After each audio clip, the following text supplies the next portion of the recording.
3 వారాలలో ఒక శ్రేష్టమైన అంశాన్ని మనం ధ్యానిస్తూ ఉన్నాం. దేవుని శిష్యుడు ఎవరు అన్న అంశాన్ని ధ్యానిస్తున్నాం. యేసుక్రీస్తు వెంట గొప్ప జన సమూహం ఇప్పుడు ఉంటుంది. కొన్ని వేల మంది ఆయన వెంట ఉంటారు. వారిలో కొందరు ఆయన దగ్గర ఆహారం దొరుకుతుందని వెంబడించేవారు ఉన్నారు. కొందరు స్వస్థత దొరుకుతుందని వెంబడించేవారు ఉన్నారు.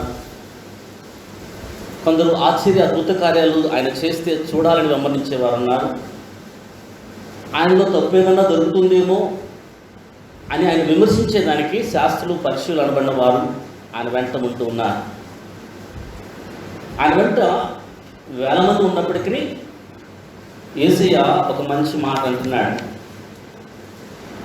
ఎవరైతే నా మాటల యందు నిలిచి ఉంటారో, నా వాక్యమునందు నిలిచి ఉంటారో, సత్యమును గ్రహిస్తారో వారే నా శిష్యులు. మొదటి లక్షణాన్ని యేసయ్య చెప్పాడండి.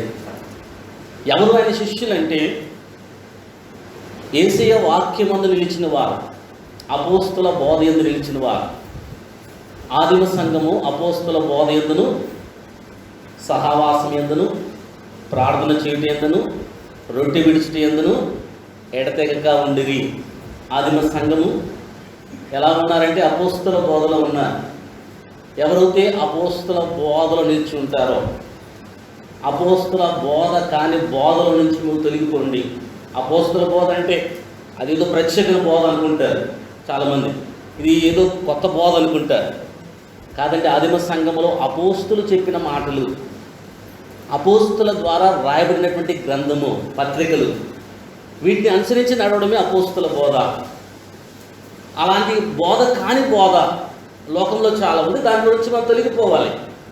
అపోస్తులు ఉదాహరణగా చెప్తాను. అపోస్తులు ఏం చెప్తారు? మీరు ఒకరినొకరు వందనములు చెప్పుకునుడి. ఇది అపోస్తుల బోధ. బయట ఒకరినొకరు ఏం చెప్పుకుంటున్నారో నేను మీకు చెప్పాల్సిన అవసరం లేదు. అనగా ఒకరినొకరు వందనములు చెప్పుకోమని అపోస్తుల బోధ బోధిస్తుంది. అపోస్తులు ఏం చెప్పారంటే వందనములు చెప్పుకోండి, వందనములు చెప్పుకోండి. బయటికి వెళ్ళినప్పుడు ఒకరొకరు చాలామంది ఎలా వారు గ్రీట్ చేసుకుంటున్నారో మీ అందరికీ తెలుసు. అపోస్తులు ఏం చెప్తున్నారంటే అపోస్తుల బోధ ఆదివారం రొట్టె విరవాలి, ఆదివారం కానుకలు ఇవ్వాలి. అపోస్తుల బోధది. ఆ బోధ కానీ చాలా పద్ధతులు బయట ఉంటున్నాయి. కాబట్టి అపోస్తుల బోధ ఒకే సంఘము, ప్రభు సంఘము. ఆ సంఘంలో మనందరం కూడా అవయవమై ఉన్నాం. అపోస్తుల బోధ బయట బోల్డని బోధలు ఉన్నాయి. కాబట్టి ఎవరు నా వాక్యమందు నిలిచి ఉండి సత్యాన్ని గ్రహిస్తారో వారు శిష్యులు. కాబట్టి మనందరము కూడా శిష్యులమా లేకపోతే అభిమానులమా ఒకసారి మనం పరీక్షించుకోవాల్సిన సమయం అండి. అనగా అందరూ వెంబడిస్తున్నాము క్రైస్తవులుగా. ఎందుకొరకు క్రీస్తు ప్రభుని మనం నమ్ముకున్నా, దేనికోసమని ఆలోచించాల్సిన సమయం అండి. తర్వాత రెండోదిగా నీ తల్లి కంటేనో, తండ్రి కంటేనో, అన్నదమ్ముల కంటేనో, ఆఖరికి నీ ప్రాణము కంటేనో ఎక్కువగా నన్ను ప్రేమించువారు నా శిష్యుడు కానేరడు.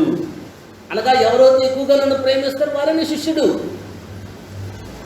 నాకంటే ఎక్కువగా ఎవరిని ప్రేమించినప్పటికీ నా శిష్యుడు కానేరడు. అనగా ప్రథమ స్థానము దేవునికి ఇవ్వాలన్న సత్యాన్ని క్రీస్తు ప్రభు రెండోదిగా మనకు చెప్పినట్లు మనం శిష్యుని లక్షణాలు.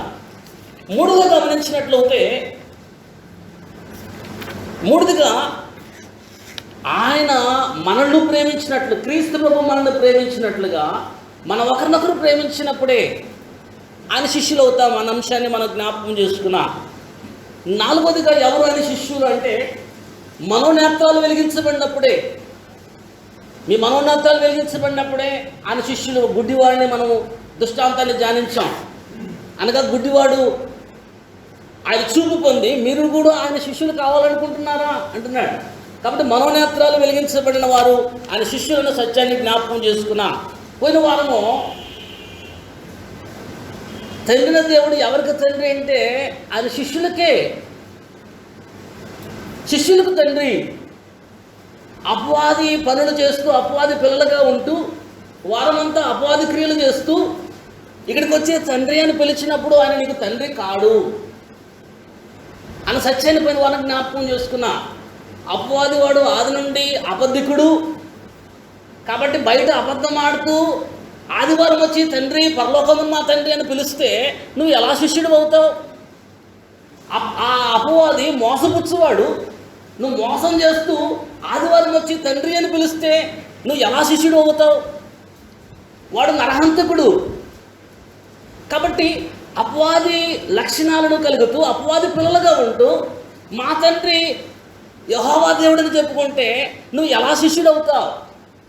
కాబట్టి తండ్రి ఆయన ఎవరికంటే ఆయన శిష్యులకు. ఆయన ఎవరి కొరకు? పరలోక రాజ్యంలో స్వాస్థ్యం సిద్ధపరిచాడని ఆయన శిష్యుల కొరకండి, తండ్రిని పిలిచిన వారందరి కొరకు కాదు. కాబట్టి ఈ సత్యాన్ని పోయిన వారము మనకు జ్ఞాపకం చేసుకున్నా. ఈ దినము గమనించినట్లయితే ఒక శ్రేష్టమైన లక్షణం శిష్యుని గురించి చెబుతున్నాడండి. క్రీస్తు ప్రభువు చెబుతున్నాడు. మనం చదువుకున్న పాఠ్యభాగము అదేంటంటే చూడండి, మీరు బహుగా ఫలించుట వలన, యోహాను సువార్త 15:8 మీరు బహుగా ఫలించుట వలన తండ్రి మహిమపరచబడును, ఇందువలన మీరు నా శిష్యులగుదురు. అనగా ఎవరైతే ఎక్కువగా ఫలిస్తారో, బహుగా ఫలించినప్పుడు తండ్రి మహిమపరచబడతాడు. అలా ఫలించేవారు నా శిష్యులు అంటాడు. ఎవరంటే వారు కాదు అంటూ చెబుతూ యేసయ్య చక్కని మాట ఇక్కడ జ్ఞాపకం చేస్తున్నాడు. నేను నిజమైన ద్రాక్షవల్లిని, తీగలు మీరు నా తండ్రి వ్యవసాయకుడు. తండ్రిన దేవుడు వ్యవసాయం చేస్తూ మనకు యెషయా గ్రంథం 5వ అధ్యాయంలో మొదటి నుంచి కొన్ని వచ్చినా చదివినట్లయితే ద్రాక్ష తోట గురించి ఒక చక్కని పాఠ్య భాగం మనకు కనిపిస్తుందండి. చూద్దాం ఒకసారి. యెషయా గ్రంథము 5వ అధ్యాయంలో చక్కని పాఠ్యభాగము, ద్రాక్షవనం గురించి ఒక చక్కని పాఠ్యభాగము మనకి యెషయా గ్రంథం 5వ అధ్యాయంలో నేను జ్ఞాపకం చేస్తానమ్మా. నా ప్రియుని గురించి పాడదని వినుడి, అతని ద్రాక్ష తోటను బట్టి నాకు ఇష్టమైన వారి గురించి పాడని వినుడి. సత్తువు గల భూమి గల కొండ మీద నా ప్రియునికి ఒక ద్రాక్ష తోట ఉంది. నా ప్రియునికి ఒక ద్రాక్ష తోట ఉంది. అది ఎలాంటిదంటే సత్తువు కలది. సత్తువు లేని భూమి కాదండి, సత్తువు లేని పొలము కాదు, శ్రేష్టమైన పొలము. ఆ శ్రేష్టమైన పొలములో ఆ పొలం ఉంది. ఆ యొక్క పొలములో బాగుగా త్రవ్వి రాళ్లను ఏరి అందులో శ్రేష్టమైన తీగలను నాటించును. ఆ యొక్క పొలమంతటిని, సత్తువు గల పొలంలో ఉన్న రాళ్ళను ఏరేసేసి తండ్రిన దేవుడు చక్కనిగా ఆ పొలాన్ని సదును చేశాడు. సదును చేసి ఎలాంటి ద్రాక్ష తీగను తీసుకొచ్చాడంటే శ్రేష్టమైన ద్రాక్ష తీగలను తీసుకొచ్చాడు. ఎలాంటి నాటాడమ్మా? కుళ్ళిపోయినవి కాదు, అవి కాదండి. మనము నాటితే బంగినపల్లి మామిడి పండ్ల చెట్లు నాటుతాం, ఎందుకంటే అవి చాలా తీగ ఉంటాయి కాబట్టి శ్రేష్టమైన మనం నాటుతాం. తండ్రిన దేవుడు కూడా తన ద్రాక్ష వనములో, సత్తువు గల ద్రాక్ష వనములో శ్రేష్టమైన తీగలు నాటాడు. వాటికి నీటి కొరకు ఒక బురుజు కట్టించాడు. వాటికి 24 గంటలు నీరు అందులాగన ఆయన ప్రయాసపడ్డాడు. ఎప్పుడు నీరు పెడుతూ ఉన్నాడు. అలా నీరు పెడుతూ ఎంతో ప్రయాసపడితే ఆ ద్రాక్ష తోట ఏమి చేసిందంటే కారు ద్రాక్షలు కాసిందంటండి. ద్రాక్ష పళ్ళు ఫలింపవలని ఎదురు చూస్తుండేను, కానీ అది కారు ద్రాక్షలు.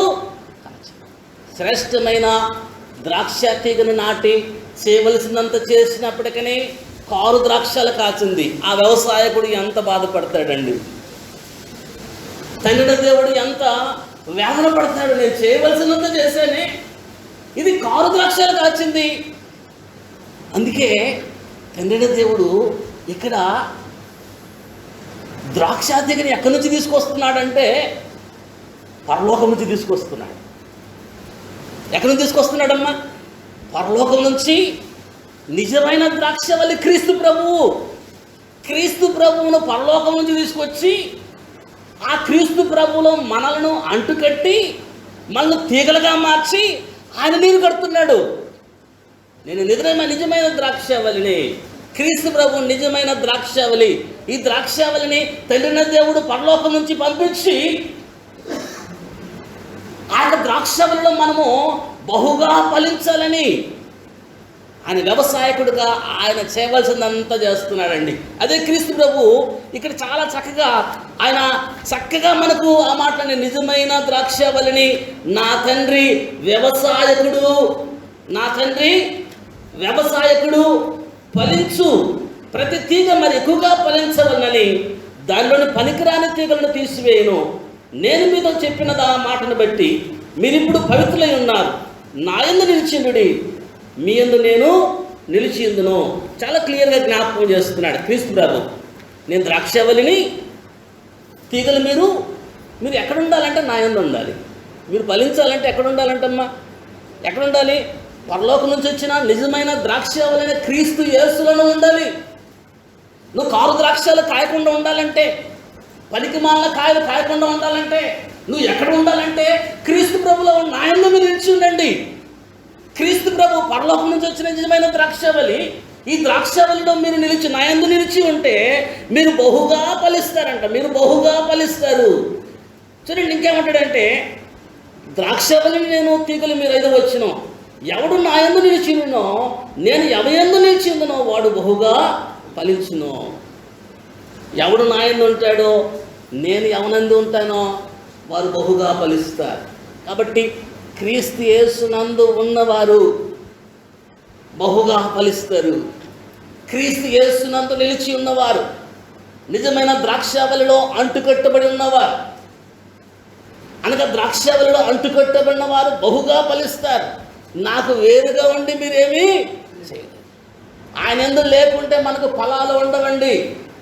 ఆయన యందు నిలిచి ఉండకపోతే మనకు ఫలాలు ఉండవు, ఫలితం ఉండదు. మనలో ఫలాలు ఎప్పుడైతే ఉండవో మనం ఆయన శిష్యులము కానేరము.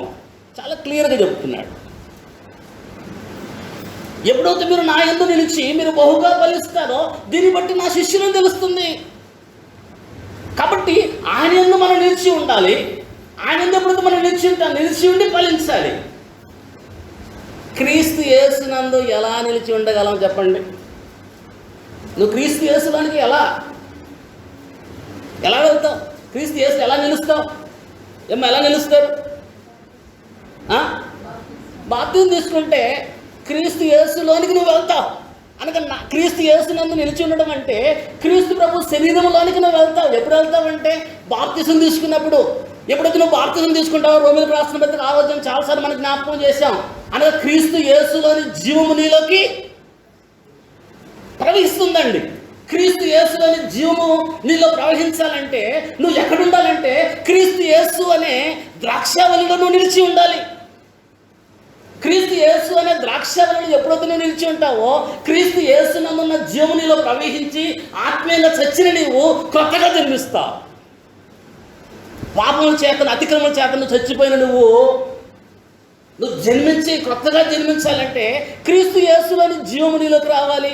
క్రీస్తు యేసులోని జీవము నీకు రావాలంటే క్రీస్తు యేసునందు ఉండాలి. క్రీస్తు యేసునందు ఉంటే బహుగా ఫలిస్తావు. బహుగా ఫలిస్తే ఆయన శిష్యుడు అవుతావు. కాబట్టి ఆయన వెంబడించే వారందరూ కూడా క్రైస్తవులు కారండి. ఆయన వెంబడించే వారందరూ కూడా. కాబట్టి క్రీస్తు ప్రభు శరీరంలో మనం ఉంటూ, క్రీస్తు ప్రభు సంఘంలో మనం ఉంటూ, క్రీస్తు యేసులోని జీవం మనలో ప్రవహిస్తూ మనం ఫలిస్తే తండ్రి మహిమపరచబడడం కాకుండా మీరు నా శిష్యులై ఉంటారు. ఎంత క్లియర్గా స్పష్టంగా పరిశుద్ధాత్మ దేవుడు ఎవరంటే వారు క్రైస్తవులు కాదు, ఎవరు నా శిష్యులు అంటే చాలా స్పష్టంగా ఎన్నోసార్లు ఎన్నో పర్యాయాలు క్రీస్తు ప్రభు ద్వారా అనేక సంగతులను మనకు పరిశుద్ధాత్మ దేవుడు అపోస్తలుగా రాయించాడండి. కాబట్టి ఆయన నిలిచి ఉండాలి. నిలిచి ఉంటే మనం బాగా ఫలించాలి. ఆయన ఎందుకు ఫలించాలి? అప్పుడు ఆయన శిష్యులు అవుతాం. ఆ సత్యాన్ని జ్ఞాపకం చేసుకోండి.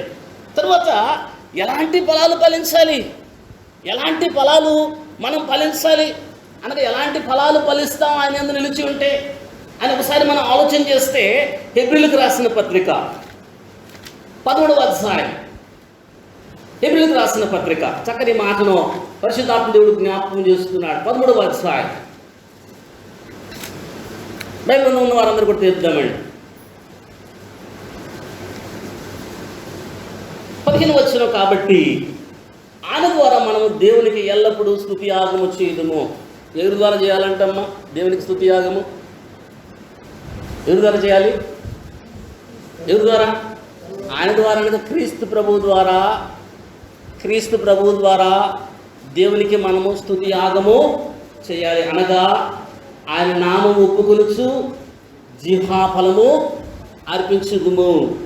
క్రీస్తు యేసు నందు మనం నిలిచి ఉండి ఎలాంటి ఫలం ఫలిస్తాయని శిష్యులు అవుతాం. ఎలాంటి ఫలం ఫలిస్తాయని శిష్యులు అవుతామంటే జిహ్వా ఫలమును ఫలించాలి. జిహ్వా ఫలం ఎప్పుడైతే నువ్వు ఫలిస్తావో ఆయన నిలిచి ఉండి ఆయన శరీరంలో ఉంటూ నువ్వు చేయాల్సిన పని ఏంటంటే జిహ్వా యొక్క ఫలాన్ని నువ్వు అర్పించాలి. క్రీస్తు యేసు ద్వారా తండ్రి దేవునికి స్తుతియాగం చేయాలి. తండ్రి దేవునికి ఎలా స్తుతియాగం చేయాలంటే నీ జిహ్వా ఫలం అర్పిస్తూ. జిహ్వ అనగా నాలుక.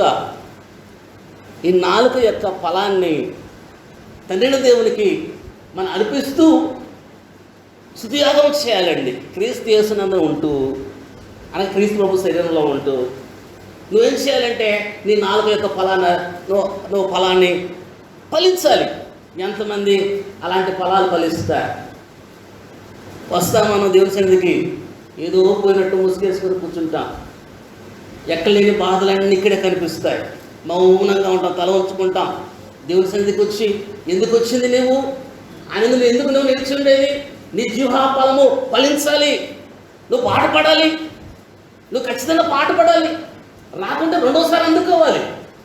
ఆమేన్ అనాలి. మౌనంగా ఎందుకుంటావు దేవుని సన్నిధిలో? నువ్వు మౌనంగా ఉంటే ఆయన శిష్యుడు అవుతావా? నువ్వు మౌనంగా కూర్చుంటే ఆయన శిష్యులు అవుతాం మనం అండి. జిహ్వా ఫలము తండ్రి దేవునికి క్రీస్తు యేసు ద్వారా యాగము, సజీవ యాగం చేయాలి. జిహ్వా ఫలం అర్పించాలి.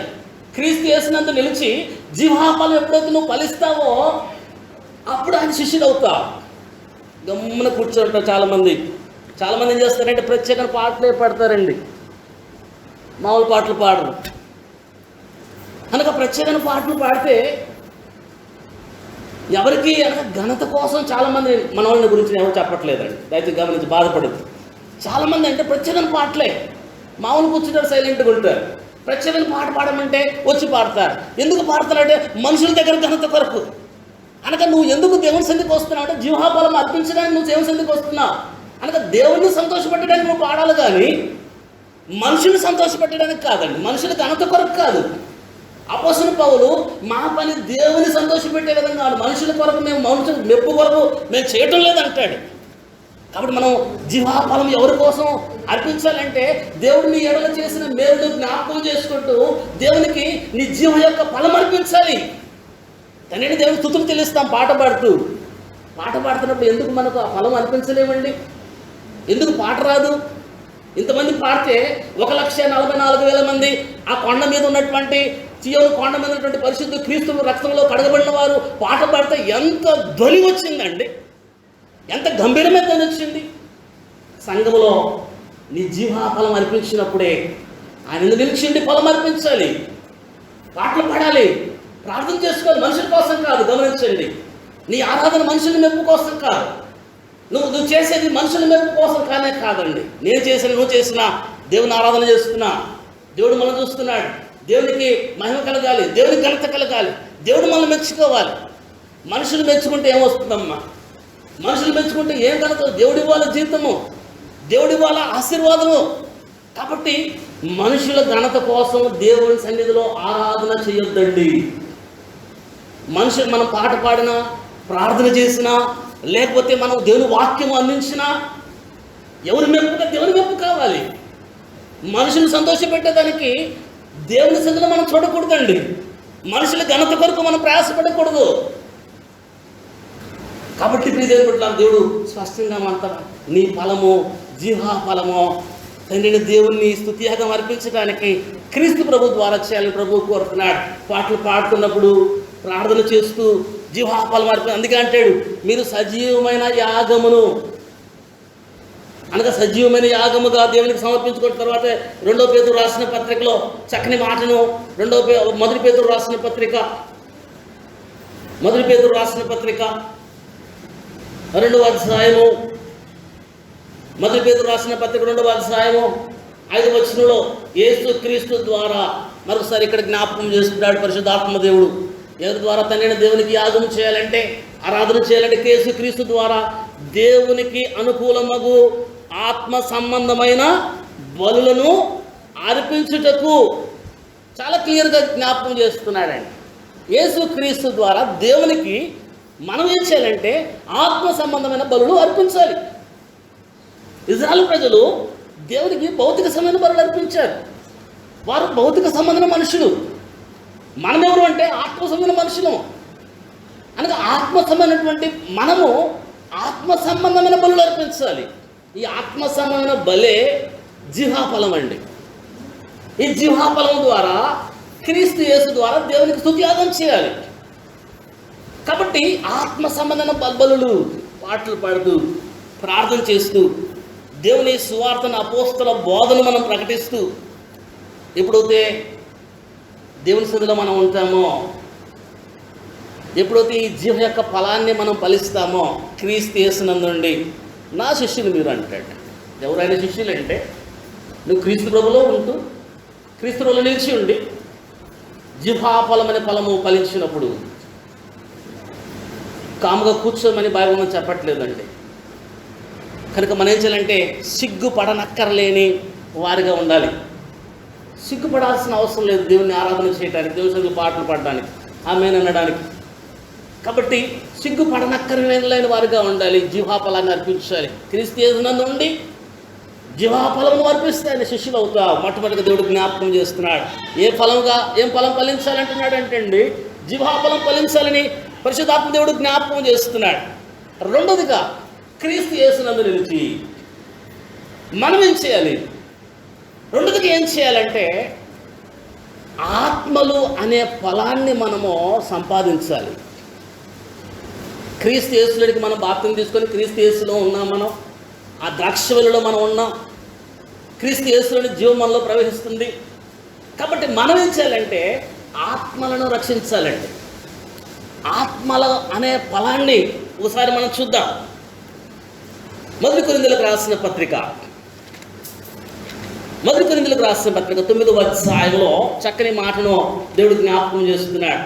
మొదటి కొరింథీయులకు రాసిన పత్రిక 9వ అధ్యాయము 1వ వచనంలో నేను స్వతంత్రుడిని కానా, నేను అపోస్తలుని కానా, మన ప్రభు యేసును నేను చూడలేదా, ప్రభువునందు నా పనికి ఫలము మీరు కారా అంటాడండి. ప్రభునందు నా పనికి ఎవరంటమ్మా మీరందరూ ఎవరు అంటున్నాడు? ఫలము. ప్రభునందు నా పనికి మీ అందరూ కొరింథీ సంఘంలో ఉన్న వారందరినీ పరిశుద్ధులను, కొరింథీ సంఘం అంటే క్రైస్తవులను, క్రీస్తు యేసునందు ఉన్న వారిని అనగా పౌలు యొక్క ప్రయాసతో రక్షించబడిన వారందరినీ మీరు ప్రభువునందు నా పనికి ఫలము కారా అంటాడు. అనగా ఫలము మీరు అనగా రక్షించబడిన వారందరూ దేవునికి ఫలముగా. కాబట్టి క్రీస్తు యేసునందు నిలిచి ఉండి అపోస్తలుడైన పౌలు క్రీస్తు యేసులోనికి బాప్తిసం తీసుకొని పాపాలు కడిగి వేసుకొని క్రీస్తు యేసునందు ఉంటూ క్రీస్తు యేసు కొరకు ఫలములు ఫలించాడు. ఎలాంటి ఫలములు ఫలించాడంటే ఆత్మల సంపాదన. గమనించండి, ఆత్మల సంపాదన. చక్కని మాటని ఇక్కడ పరిశుద్ధాత్మ దేవుడు జ్ఞాపకం చేస్తాడు. అదే మొదటి కొరింథీ 16వ అధ్యాయం 15వ వచనంలో స్టెఫను ఇంటి వారు అకయ యొక్క ప్రథమ ఫలమై ఉన్నారని అంటాడు. అకయలో మొట్టమొదటిగా పౌలు చెప్పిన సువార్తకు విధేయత చూపించి లోబడిన వారు ఎవరంటే స్టెఫను ఇంటివారు. స్టెఫను ఇంటి వారందరూ కూడా అకయలో అనగా అకయ అనే పట్టణములో ప్రథమ ఫలము, నా పనికి ఫలము. హృదయం బిడ్డలారా, క్రీస్తు యేసులో ఉంటూ ఆత్మల సంపాదించడం, ఆత్మలు సంపాదించే ఆ ఫలాలను ప్రభు కోసం మనం సంపాదించడం. క్రీస్తు యేసునందు నిలిచి ఉండి ఏం చేయాలంటే ఆ పని మనం బద్దులమై ఉంటున్న సంఘంలో అవియాలైనట్టు మనందరము క్రీస్తు కొరకు ఫలాలు మనం సంపాదించాలి. ఎంతమంది క్రీస్తు యేసును నడిపిస్తావో అన్ని ఫలాలు నువ్వు దేవుని సన్నిధికి వచ్చినప్పుడు మనం ఎవరింటికి వెళ్ళినా కూడా ఖాళీ చేతితో వెళ్దామండి. అరటి పండ్లన్నా తీసుకెళ్తాం, మామిడి పండ్లన్నా తీసుకెళ్తాం, ఏ ఒక పండ్లు తీసుకెళ్తాం. నువ్వు ఈ లోకంలో నుంచి నువ్వు నీ శరీరాన్ని విడిచి నువ్వు పరలోకానికి వెళ్ళినప్పుడు నువ్వు ఎన్ని ఫలాలు ఎన్ని ఆత్మలను నీ వెంట తీసుకెళ్తున్నావు, ఎన్ని ఆత్మలను రక్షించావు. అపోస్తలుల పౌలు ధైర్యంగా చెప్తున్నా, మీరు నా ఫలము కారా. అకాయలో స్తెఫనుంటి వారు నా ఫలము, ప్రథమ ఫలము. నిదేం బిడ్డలారా, అపోస్తలుడు పేతురు పెంతెకొస్తు పండగ దినాన దేవుని వాక్యం ప్రకటించినప్పుడు 3,000 మంది బాప్తిసం తీసుకున్నారు. ఎన్ని సంపాదన? 3,000 ఆత్మలను, ఫలాలను. ఎంత ధన్యత అండి, ఎంత ఆశీర్వాదం. ఫిలిప్పి నపుంసకుడికి బాప్తిసం ఇచ్చినప్పుడు, ఆ నపుంసకుడు రక్షించబడినప్పుడు ఫలము సంపాదించే ఏం పెట్టారు. కాబట్టి క్రీస్తు యేసులో ఉంటూ మనం ఏం చేయాలంటే, క్రీస్తు ప్రభు కొరకు ఆత్మల సంపాదన అనే ఫలాన్ని నువ్వు వెళ్ళినప్పుడు ఎన్ని ఫలాలు తెచ్చాడు నా బిడ్డ.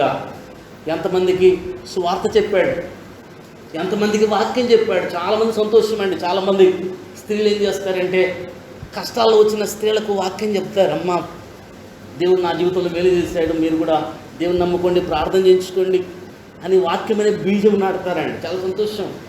అలా బీజము ఫలించి వారు రక్షించబడినప్పుడు ఆ ఫలము ఎవరిదంటే నీదే. అది ఆ ఫలము నువ్వు ధైర్యంగా ఒట్టి చేతులతో వెళ్ళినప్పుడు కొంత అవమానంగా ఉంటుంది. ఎవరైనా బంధువుల ఇంటికి వెళ్ళినప్పుడు ఒట్టి చేతులతో కొంత అవమానంగా ఉంటుంది. అదే ఫలాలు తీసుకెళ్ళాలంటే ఎంత సంతోషం. అట్లాగే దేవుని సన్నిధికి నువ్వు ఎన్ని ఆత్మలు తీసుకువెళ్తే అంత ధన్యత, అంత జీవకిరీట, దేవుడు కిరీటము. ఆ కిరీటం నీకు ఇచ్చినప్పుడు నీ ఫలాలను బట్టి ఎంత ఆశీర్వాదం అండి. కాబట్టి దేవుని బిడ్డలారా, క్రీస్తు యేసునందు నిలిచి ఆత్మల సంపాదన అనే ఫలము ఎప్పుడైతే నువ్వు ఫలిస్తావో అప్పుడు తండ్రి మహిమపరచబడతారు. వారు నా శిష్యులు. ఊరికి మన క్రైస్తవులు దేవుని నమ్ముకున్నాం అన్నది కాదు, కానీ క్రైస్తవులు ఎవరు, శిష్యులు ఎవరు, ఎలాంటి లక్షణాలు కలిగి ఉంటారు నేను జ్ఞాపకం చేశాను. దేవుడి సన్నిధికి మనం ఎందుకు వస్తున్నామంటే అండి, దేవుని మందిరంలో ఏముంటుందంటే బోధ ఉంటుంది. ఆ బోధ విని మనం ఏం చేయాలంటే, యెషయా గ్రంథంలో జ్ఞాపకం చేసుకున్నాం, మన కత్తులు తీసుకొచ్చిన వారు, బల్లెలు తీసుకొచ్చిన వారు వాటిని మార్చుకోవాలి. అట్లాగే దేవుని వాక్యము మనకు దేవుడు పరిశుద్ధాత్మతో వినిపించినప్పుడు మన జీవితాన్ని మార్చుకోవాలి. నేను ఇన్ని రోజులు ఉన్నాను, కేవలం అభిమానిగా ఉన్నానా, ప్రభువుని వెంబడిస్తున్నానా, లేకపోతే నిజమైన శిష్యుని లక్షణాలు నాలో ఉన్నాయా, ఎందుకు లేవు అని సరిచేసుకొని మన జీవితాన్ని సరిచేసుకొని నిజమైన శిష్యుడిగా ఉంటూ తండ్రిన దేవుడు మన కొరకు స్థాపించినటువంటి ఆ యొక్క చక్కని శ్రేష్టమైనటువంటి ఫలాలను లేకపోతే ఆశీర్వాదాలను మనం అనుభవించాలండి. అందుకే దేవుడు వాక్యము ద్వారా మనల్ని హెచ్చరిక చేస్తున్నాడు. మనం ఒకరినొకరు విమర్శించడం కాదు, కానీ వాక్యమనే అర్థములో వాక్యమైన అర్థంలో మనం చూసుకున్నప్పుడు మనలో ఉన్న తప్పులు కనిపిస్తాయి. అర్థంలో మన మొహం చూసుకుంటే అక్కడక్కడ మచ్చలు తుడిచేసుకొని శుభ్రపరచుకుంటాం. అట్లాగే ఆదివారము దేవుని సన్నిధికి వచ్చి దేవుని వాక్యము మనం బోధిస్తున్నప్పుడు ఆ వాక్యము ద్వారా మన జీవితం సరిచేసుకోవాలి. మనం ఖాళీగా ఉన్నామా? ప్రభు కొరకు ఎప్పుడైనా మనం ప్రభు కొరకు ఆత్మను సంపాదించడానికి ప్రయాసపడుతున్నామా? మనం పరీక్షించుకోవాలండి. ఎందుకు నేను జీవాఫలము దేవునికి అర్పించలేకపోతున్నాను, క్రీస్తు యేసునందు ఉన్నాను, జీవాఫలం ఎందుకు అర్పించలేకపోతున్నాను అని మనం పరీక్షించుకోవాలి. దేవుని సన్నిధిలో పాడడానికి సిగ్గుపడకూడదండి. నీ స్వరం ఎంత ఉందో అంత స్వరాన్ని ఎత్తి దేవుని స్తుతులు చెల్లించు. సంఘమంతటితో పాటు దేవుని ఆరాధన చేయి. నిజంగానే అందరితో కలిసి ఆరాధన చేస్తే ఎంత దీవెన, అంత ఆశీర్వాదం అండి. కాబట్టి ఆ ఫలం మనం పరీక్షించుకోవాలి. కాబట్టి ఎప్పుడు శిష్యులు అవుతాడు, క్రీస్తు యేసునందు ఉంటూ ఆత్మలను సంపాదించాలి. ఆత్మలని ఫలాలను మనం సంపాదించాలని ప్రభు వాక్యం ద్వారా మరోసారి మనందరికీ జ్ఞాపకం చేస్తున్నాడు. మూడవది గమనించినట్లయితే రోమిలకు రాసిన పత్రిక 15వ అధ్యాయం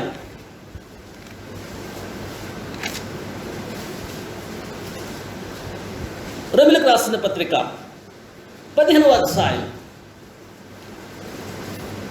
26 నుంచి ఏలయనగా 26 దయచేసి అందరూ కూడా తీద్దాం బాగుందాం. ఏలయనగా యెరూషలేమునున్న పరిశుద్ధులలో భేదులైన వారి నిమిత్తము, యెరూషలేములో పరిశుద్ధులైన బీదలైన వారి నిమిత్తము మాసిదోనియా వారును అకయా వారును కొంత సొమ్ము చందా వేయ నిష్టపడిరి. చాలా క్లియర్గా స్పష్టంగా జ్ఞాపకం చేస్తున్నాడు. యెరూషలేములో ఉన్న ప్రభు సంఘములో పేదలైన వారు ఉన్నారంటండి. ఆ పేదలు కష్టాల్లో ఉన్నారు, కరువులో ఉన్నారు. అలాంటి వారి కొరకు మాసిదోనియా సంఘస్థులు, అకయా సంఘస్థులు కొంత సొమ్ము ఇవ్వాలని ఇష్టపడ్డారంటండి. ఇష్టపడి, అవును వారు ఇష్టపడి దాన్ని చేసిరి అనగా వారి సంఘములో కాదు, వేరే సంఘంలో ఉన్న పరిశుద్ధులు, యెరూషలేములో ఉన్న పరిశుద్ధులు, ప్రభు సంఘంలో ఉన్నటువంటి పరిశుద్ధులు వాళ్ళు కష్టాల్లో ఉన్నారు. వారికి ఏదో ఒక ఆపద వచ్చి ఉంటుంది, కరువు వచ్చి ఉంటుందో, లేకపోతే సునామీ లాంటివి వచ్చాయో, వరదలు వచ్చాయో మనకు తెలియదు, కానీ వారు కష్టాల్లో ఉన్నారు. వారి కొరకు మాసిదోనియా సంఘము, అకయా సంఘము, 2 సంఘాలు కొంత సొమ్మును వారు ఇష్టపడి దాన్ని చేశారంట. చేసి, అవును వారు ఇష్టపడి దాన్ని చేసిరి. వారు వీరికి రుణస్తులు. ఎట్లనగా అన్యజనులు వీరి ఆత్మ సంబంధమైన విషయంలో పాలివారై ఉన్నారు కనుక శరీర సంబంధమైన విషయంలో వీరికి సహాయం చేయబద్దులై ఉన్నారు. కాబట్టి ఆత్మ సంబంధమైన విషయాల్లో పాలిభాగస్తులుగా ఉన్న వారికి శరీర సంబంధమైన విషయాల్లో మనం ఖచ్చితంగా వారి అక్కలు తీర్చాలి. ఇప్పుడు దైవ సేవకులు ఆత్మ సంబంధమైన విషయాల్లో పాలిభాగస్తులు చాలా ప్రయాసపడుతుంటారు. వారి శరీర అక్కర్లు ఎవరు తీర్చాలంటే సంఘం తీర్చాలి. ఎందుకంటే రుణస్తులు, నువ్వు తీర్చకపోతే నువ్వు అప్పులో ఉంటావు. ఆత్మ సంబంధమైన విషయాల్లో మేలు పొందుతున్న నువ్వు ఆత్మ సంబంధమైన విషయాల్లో అనగా మనం ఆత్మీయంగా అభివృద్ధి చేసే వారి శరీర సంబంధమైన అక్కర్లు మనం తీర్చాలండి. కాదండి, అందరు రుణస్తులు అంటున్నారు. ఈ పనిని ముగించి ఈ ఫలమును వారు నాకు అప్పగించిరి, ఈ ఫలమును వారు నాకు అప్పగించిరి. చంద వేయడం అనేది ఒక ఫలము. ఈ ఫలమును వారు నాకు అనగా పౌలుకు అప్పగిస్తే ఆ చందా తీసుకెళ్ళి యెరూషలేములో ఉన్నటువంటి సంఘంలో ఉన్నటువంటి పేదలకు ఆయన పంచినట్లు మనం చూస్తున్నాం. ఇంకేం పెట్టారా అనగా క్రీస్తు యేసునందు నిలిచి ఉండి జీవాఫలము ఫలించాలి, ఆత్మను సంపాదించే ఫలం ఫలించాలి. 3దిగా చందా అనే ఫలమును మనము ఖచ్చితంగా ప్రభు పని కొరకు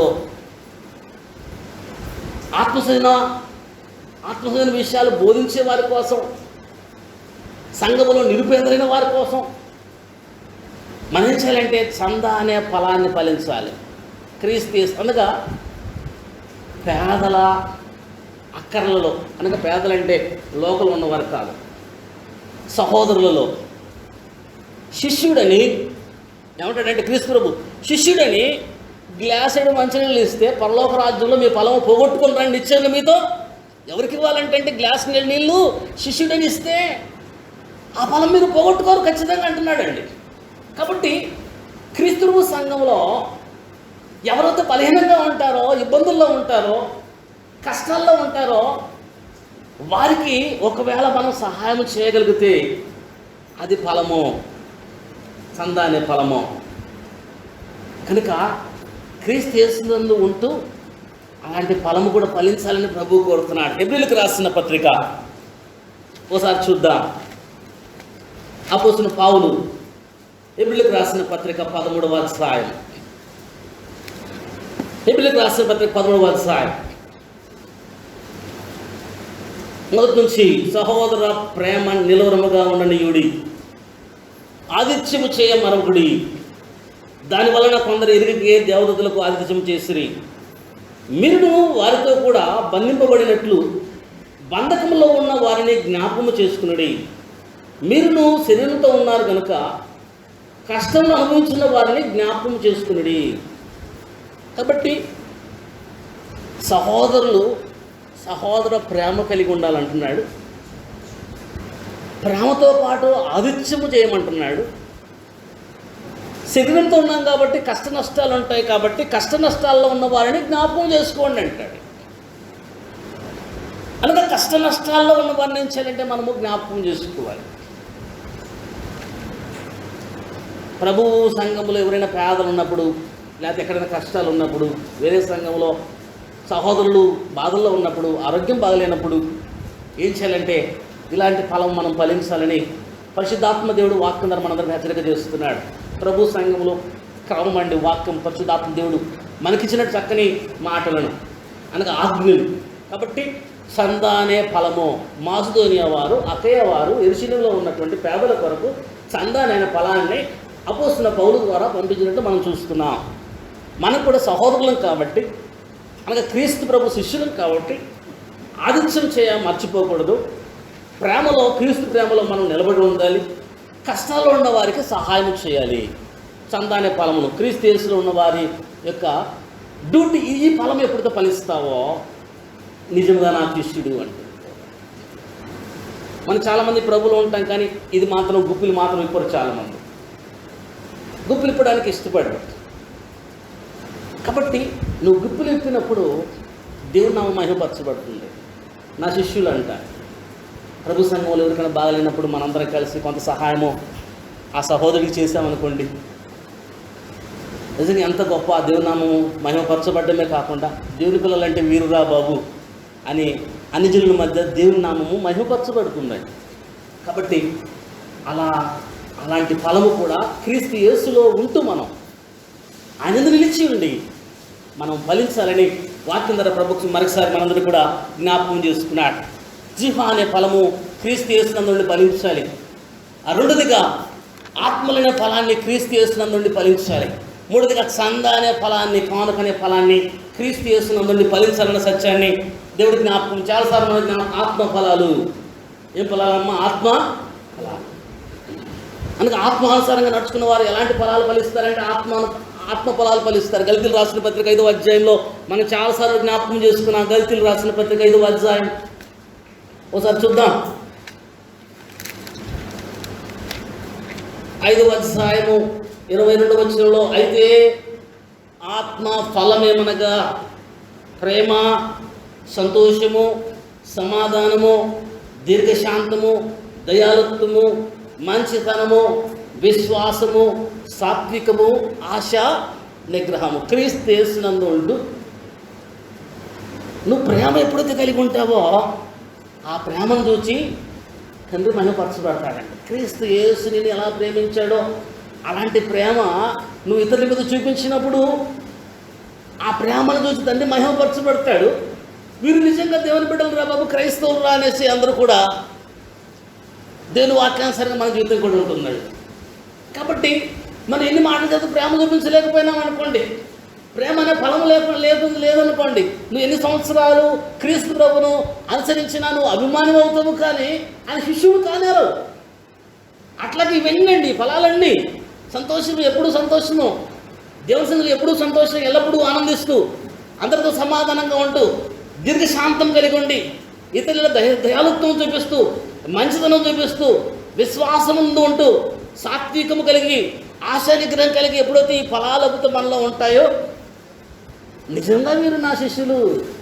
క్రీస్తు యేసునందు నిలిచి ఉండి, నిజమైన ద్రాక్ష క్రీస్తు ప్రభులో ఉండి, మనలో ప్రేమ ఉండాలి, మంచితనం ఉండాలి, దయాళుత్వం ఉండాలి, ఆశా నిగ్రహం ఉండాలి, విశ్వాసం ఉండాలి.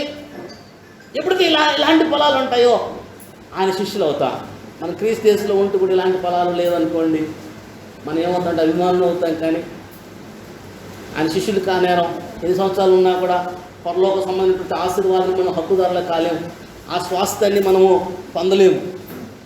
నిత్యం ఆయనతో ఉండలేము, నిత్యం ఆయనతో జీవించలేము. కాబట్టి నిత్యం ఆయనతో జీవించాలంటే క్రీస్తు యేసునందు ఉండాలి. నువ్వు క్రీస్తు యేసునందు ఉంటూ ఈ ఆత్మ ఫలాలు ఫలించాలి. సంద అనే ఫలం ఫలించాలి, జిహ్వ అనే ఫలం ఫలించాలి, ఆత్మల సంపాదన అనే ఫలం ఫలించాలి. అప్పుడు నా శిష్యులు అంటాడండి పరిశుద్ధాత్మ దేవుడు. కనుక ఆత్మ ఫలాలు మనలో ఉండాలన్న సత్యాన్ని దేవుడు జ్ఞాపకం చేస్తున్నాడు. తర్వాత ఎఫెసీయులకు రాసిన పత్రిక 2వ అధ్యాయం 5వ అధ్యాయం, ఎఫెసీయులకు రాసిన పత్రిక 5వ అధ్యాయం, నేను త్వరగా ముగిచ్చేస్తాను. 5వ అధ్యాయం చక్కని మాటలు పరిశుద్ధాత్మ దేవుడు జ్ఞాపకం చేస్తున్నాడు. 9వ వచనం, వెలుగు ఫలము అంటాడండి. వెలుగు ఫలము సమస్త విధములైన మంచితనము, నీతి, సత్యమును వాటిలో కనపడుతున్నవి. ఏం ఫలం అంటమ్మా?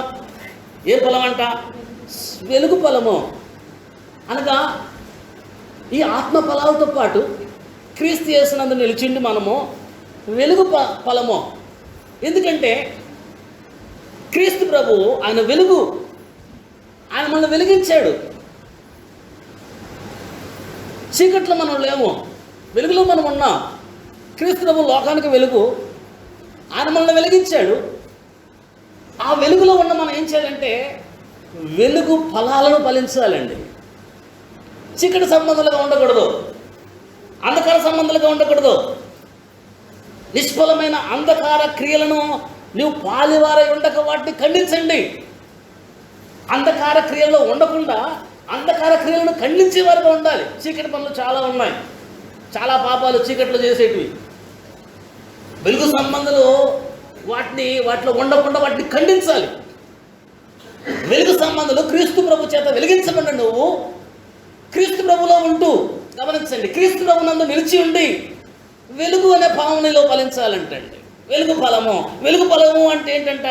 మంచితనము, నీతి, సత్యము. ఈ వెలుగు ఫలములు ఏమున్నాయంటే మంచితనం ఉంది, నీతి ఉంది, సత్యం ఉంది. కాబట్టి వెలుగు ఫలము, నువ్వు నీతిమంతుడిగా ఉన్నావు అనుకోండి. అది నీతి అంటే దేవుని వాక్యాన్ని అనుసరించి నడవడమే నీతి. దేవుని వాక్యానుసారంగా అనుసరించి నడవడమే నీతి. కాబట్టి నువ్వు వెలుగులో ఉన్నప్పుడు జకరియా, ఎలిజబెతులు ఏ విధంగా దేవుని సకల విధములైన ఆజ్ఞలు చెప్పున నడిచి వారు నీతిమంతులుగా ఉన్నారో, అలాగే మనము దేవుని బిడ్డలైన మనము, క్రైస్తవులైన మనము, ఆయన శిష్యులైన మనము అపోస్తుల బోధ యందు మనం నిలిచి ఉండి అపోస్తుల బోధ ప్రకారం ఎప్పుడైతే నువ్వు నడుస్తూ ఉంటావో అది వెలుగు ఫలం అండి. నువ్వు మంచివాడిగా ఉన్నావు, సంతోషం. ఆ మంచితనం ఎప్పుడైతే నువ్వు ఉండవు అది వెలుగు ఫలము. మంచితనము, నీతి, సత్యము, దేవుని వాక్యము సత్యము.